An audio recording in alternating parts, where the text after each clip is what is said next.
उसके दूसरे वचन से लेकर 5वें वचन तक हम इसे पूरा पढ़ेंगे, तब हमें अच्छे से समझ में आएगा। हे भाइयों, जब मैं परमेश्वर का भेद सुनाता हुआ तुम्हारे पास आया तो वचन या ज्ञान की उत्तमता के साथ नहीं। बड़े ध्यान से मेरे प्यारे भाई बहनों, अभी हम ये समझेंगे कि पौलुस ये कुरिन्थ की कलीसिया को क्यों लिख रहे हैं। आज हम बहुत अच्छी तरह से समझेंगे कि आखिर पौलुस ने ये क्यों कहा, क्रूस पर चढ़ाए हुए मसीह के छोड़ और किसी बात को न जानूं।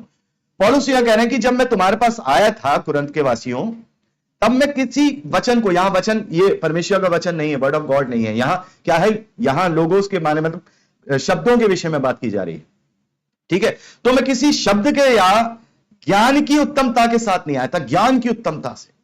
मेरे प्यारे भाई बहनों, यहां शब्दों का ज्ञान बहुत सारे लोगों को आजकल है और थोड़ा सा उन्हें शब्दों का ज्ञान आ जाता है, भले बाइबल वो समझें ना समझें, बाइबल पढ़े ना पढ़े, बाइबल को जाने ना जाने, शिक्षाएं पूरी लें ना लें, लेकिन बस बोलने का अच्छा तरीका आ जाता है। इधर की ईंट उधर के ईंट और रोड़े को जोड़ने के, कहते हैं ना भानुमती कुनवा जोड़ती है, वो आ जाता है। वो तुरंत क्या करने लगते हैं, वो प्रचार करना शुरू कर देते हैं और लोग उनके बातों में फंसते हैं। और वहां कुरिन्थ की कलीसिया में भी ये हो रहा था कि वहां बहुत ज्ञानी बन रहे थे लोग। पौलुस यहां कहते हैं कि वचन या ज्ञान की उत्तमता के साथ नहीं आया, मैं तुम्हें कोई बड़ी बड़ी बातें बताने नहीं आया था, मैं तुम्हें बड़ी बड़ी भेद के और राज की बातें बताने नहीं आया था, शब्दों के जाल में उलझाने नहीं आया था। पौलुस आगे कहते हैं क्योंकि मैंने ठान लिया था कि जब मैं तुम्हारे बीच में आऊं तो इधर उधर की बात ना करूं, यीशु मसीह वरन क्रूस पर चढ़ाए हुए मसीह को छोड़ और किसी बात को ना जानूं, किसी बात को ना जानूं। और मैं निर्बलता और भय के साथ और बहुत थरथराता हुआ तुम्हारे साथ रहा, और मेरे वचन और मेरे प्रचार में, बड़े ध्यान से, मेरे वचन मतलब मेरे कहने में और मेरे प्रचार में ज्ञान की लुभावने वाली बातें नहीं। ज्ञान की लुभावने वाली, क्योंकि ये ज्ञान की बातें ही होती हैं जो बड़ा लुभाती हैं, हमें लुभाती हैं, हमें सत्य से दूर करती हैं। शब्दों का फेर, शब्दों का यहां से पकड़ और शब्द में जोड़ देना, वहां से पकड़ और शब्दों में जोड़ देना, आर्ग्यूमेंट और तर्क और वितर्क, ज्ञान की लुभावने वाली बातें नहीं, परंतु आत्मा और सामर्थ का प्रमाण था। मेरी वचन में जो मैं तुम्हारे साथ रहा, मेरी बातों का कोई प्रमाण नहीं था, वो जो मैं तुमसे बातें कर रहा था वो आत्मा और सामर्थ का प्रमाण था। इसलिए बड़े ध्यान से, इसलिए पौलुस वहां पे लिखते हैं, इसलिए तुम्हारा विश्वास, बड़े ध्यान से, तुम्हारा विश्वास मनुष्यों के ज्ञान पर नहीं, मनुष्यों के ज्ञान पर नहीं, परंतु परमेश्वर की सामर्थ पर निर्भर हो, डिपेंड हो। किस पे डिपेंड हो?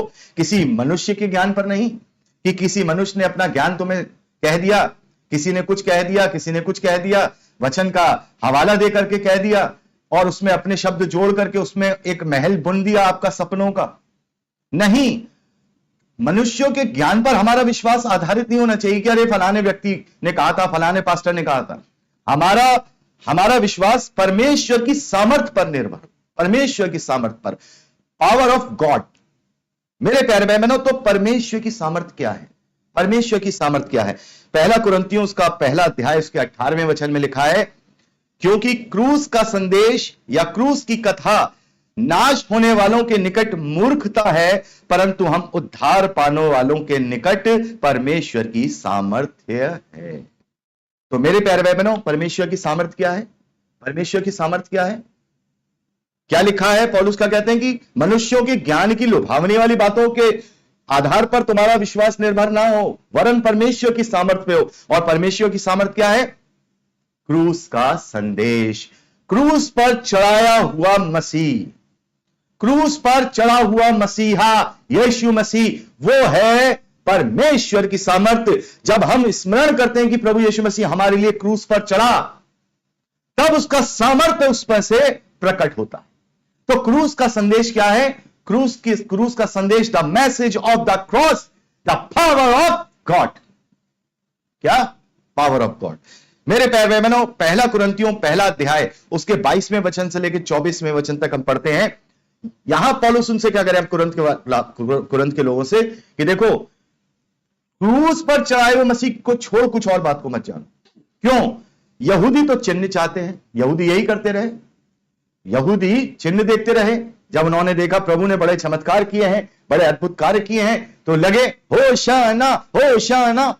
लेकिन जैसे ही क्रूस पर देगा, तो ही सब उदास हो गए और उसको ही क्रूस पर चढ़ाने के लिए बोलने लगे, नहीं बरअब्बा को छोड़ दो, इसको क्या करो, इसको क्रूस पर चढ़ा दो, क्योंकि वो क्रूस के मसीह को देखना नहीं चाह रहे थे।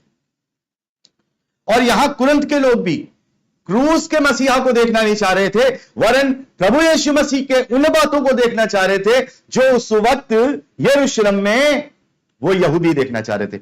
यहूदी तो चिन्ह चाहते हैं और यूनानी तो ज्ञान की खोज में रहते हैं। वो हमेशा ज्ञान की बातें, ज्ञान किसमें है, कहां, क्यों, ज्ञान की बातें कहां है, ज्ञान की खोज में है। परंतु हम तो क्रूस पर चढ़ाए हुए मसीह का प्रचार करते हैं। क्या हम तो किसका प्रचार कर रहे हैं? आजकल कलीसियाओं में क्रूस पर चढ़ाए हुए मसीह का प्रचार नहीं कर रहे, वरन प्रभु यीशु मसीह का प्रचार कर रहे हैं। अंतर समझ में आएगा आज ये बहुत जरूरी कलीसिया के लिए। मेरे प्यारे भाई बहनों, यहां पे लिखा है कि हम तो क्रूस पर चढ़ाए हुए मसीह का प्रचार करते हैं, जो यहूदियों के निकट ठोकर का कारण और अन्य जातियों के लिए मूर्खता है। यहूदियों के लिए ठोकर का कारण क्यों? क्योंकि उन्होंने क्रूस पर चढ़ा देख करके क्या किया, जब उसने देखा ये तो क्रूस पर चढ़ा, इसका तो दोष पत्र लग गया, इसके ऊपर तो आज्ञा हो गई, महासभा में उसको दोषी ठहराया गया। जैसी दोषी ठहराया गया, पतरस भी बेचारा घबरा गया। जब तक तो आंगन में बैठा हाथ ताप रहा था, देख रहा था इसका मुकदमा चल रहा है महायाजक काइफा के आंगन में, देखते रहा क्या हुआ। लेकिन जैसी दोष आरोपित हुआ, पतरस भी क्या हो गए, पतरस भी क्रूस पे चढ़े हुए मसीहा का इनकार 3 बार, शपथ खा के इनकार किया उसने 3 बार। जैसी 3 बार, तीसरी बार इनकार किया तो ही मुर्गे ने बांग दे दी। अन्य जातियों के लिए मूर्खता है, अरे ये तो खुद नहीं बचा पाया तो हमें क्या बचाएगा, ये तो करते हैं ना। लेकिन हमारे लिए वो परमेश्वर का सामर्थ्य है, क्योंकि हम जानते हैं कि क्रूस का संदेश हमसे क्या कहता है। मेरे प्यारे भाई बहनों, 24वें वचन में लिखा है, परंतु जो बुलाए हुए हैं, क्या यहूदी क्या यूनानी, उनके निकट परमेश्वर की सामर्थ्य और परमेश्वर का ज्ञान है। क्या क्रूस पर चढ़ा है, यहां क्या लिखा था, कंटिन्यूटी में पढ़ेंगे क्या, 1 मिनट। तो क्रूस पर चढ़ाए हुए मसीह का प्रचार इनके लिए ठोकर है, अन्य जातियों के लिए मूर्खता है। लेकिन जो बुलाए हुए हैं, चाहे वो यहूदी हो चाहे यूनानी हो, उनके निकट परमेश्वर की सामर्थ्य, अर्थात प्रभु यीशु मसीह जो क्रूस पर चढ़ाया हुआ मसीह है, वो क्या है, वो परमेश्वर की सामर्थ है, और वो ही परमेश्वर का गया फिर वो ही परमेश्वर का क्या है, ज्ञान है, वो ही परमेश्वर का ज्ञान है।